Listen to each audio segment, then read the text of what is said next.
Skip मत करना, पहले रसूलुल्लाह की बात सुनो। रसूलुल्लाह सल्लल्लाहु अलैहि वसल्लम ने फरमाया कि जब जन्नतियों को जन्नत में और दोज़खियों को दोज़ख में डाला जाएगा तो मौत को एक मेंढे की शक्ल में लाया जाएगा और उसे दोज़ख और जन्नत के दरमियान रखा जाएगा, फिर उसे कत्ल किया जाएगा।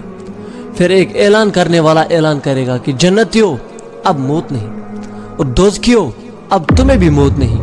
ये सुनकर जन्नती खुश हो जाएंगे और जहन्नमी के गम में इजाफा हो जाएगा। अल्लाह ताला हमें जहन्नम के अजाब से बचाए, आमीन।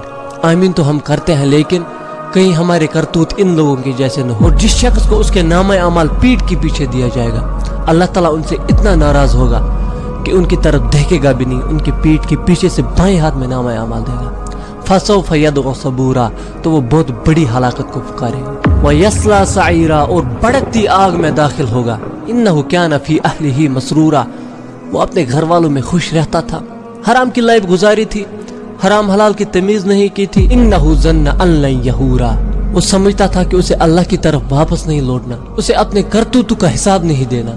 और उसके बाद अल्लाह ताला की बात करने का अंदाज देखो, बला क्यों नहीं, इन्न रब्बहु कान बिही बसीरा, यकीनन तुम्हारा रब उसे खूब देखने वाला था। उसने कोई पब्लिकली गुनाह किया या चोरी चोरी छुपके छुपके गुनाह किया।